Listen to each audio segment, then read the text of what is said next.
Përshëndetje të nderuar miq, ja ku jemi sërish në emisionin ton Realitete Ekonomike.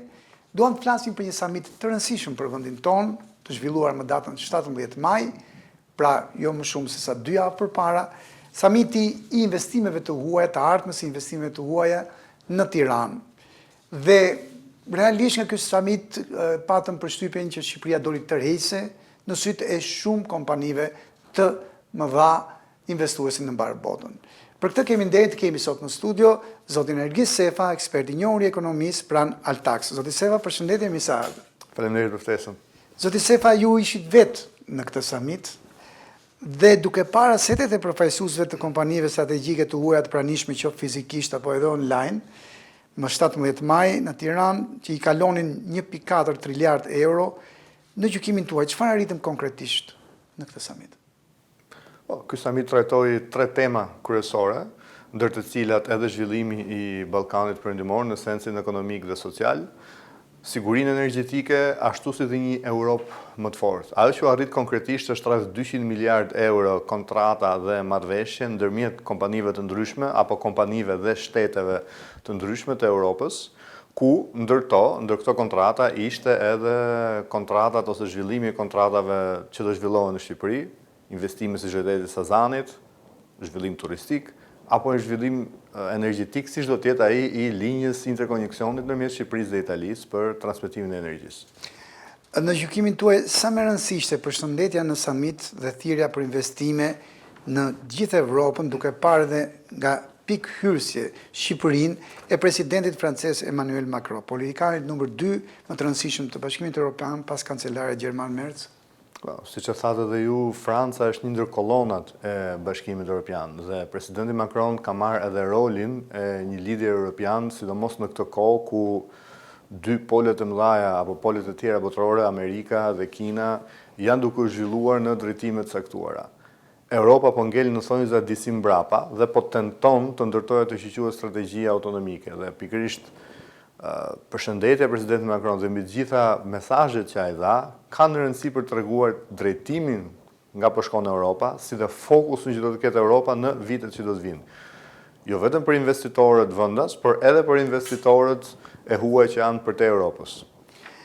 A mund të quhen konfirmime pikërisht këto 2 projekte që juve përmendët me të drejtë, pra investimi 1.4 miliard dollar në ishullin e Sazanit dhe 1 miliard euro investimi 3 fisht, Shqipëri, Itali dhe përfaqësues të kompanisë shtetërore publike të Emiratëve Bashkuara të Arabe për shtrimin e kablit elektrik Vlorë-Brindisi nën Adriatik?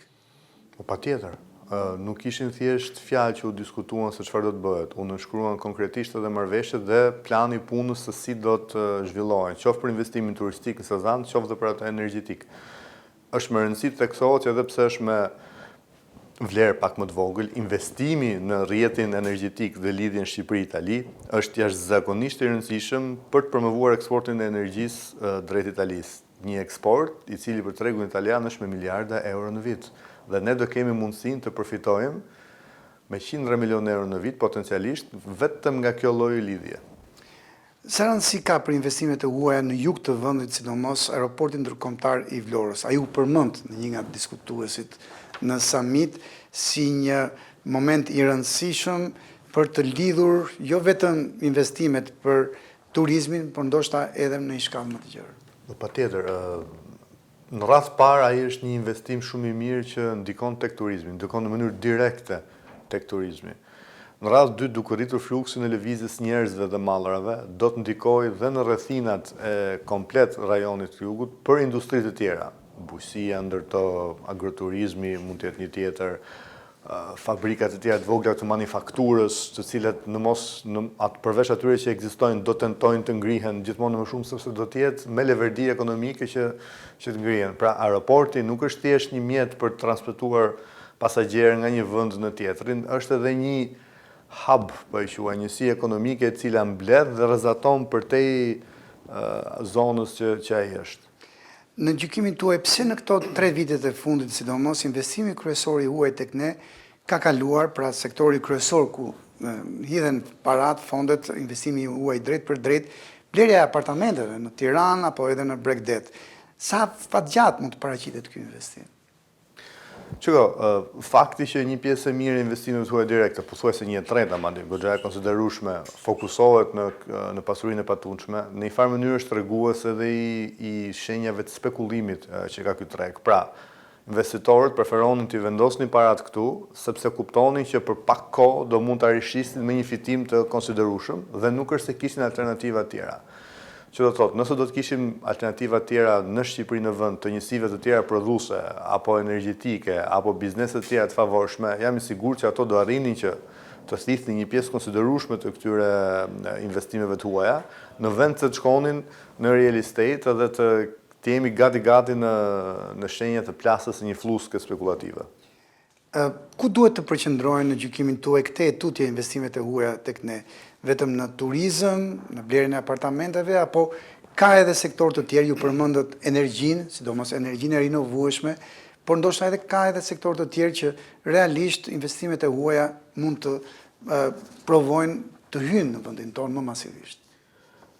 Ashtu siç të theksova dhe unë, më parë, për te turizmit që do vazhdojtë për disa vite të jetë dhe ka nevojë për struktura të reja ekonomoduse për të përthithur numrin e turistëve që do jetë gjithmonë në rritje në këto vitet që vinë, sektorët tjerë kyç që unë shoh janë energjia, çdo gjë që lidhet me pjesën digjitale, sidomos me inteligjencën artificiale, do jetë me shumë interes dhe në rritje të jashtëzakonshme, mos harrim bujqësinë, jemi një vend që ka një potencial prodhim bujqësor shumë madh, dhe tek bujqësia edhe pjesa e agropërpunimit, që ndryshe.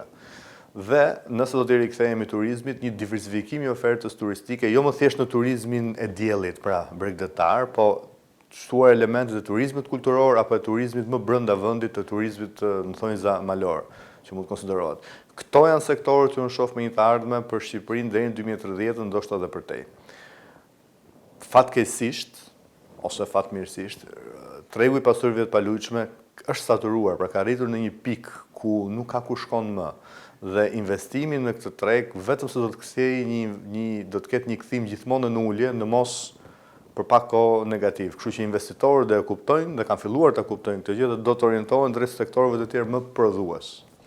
Pyetja e fundit për këtë bisedë tonë sot, zoti Sefa, në rast se ju vetë do të ishit personalisht investuesi huaj, ku do të investonit fondet tuaja në Shqipëri? Në rast se do të vendosni të investojnë. Në energji dhe në teknologji, informacion dhe komunikimi. Zoti Sefa, ju faleminderit që ishit me ne sot. Faleminderit për ftesën. Të nderuar miq, ju faleminderit që na ndoqët dhe mirupafshim takimet e ardhshme.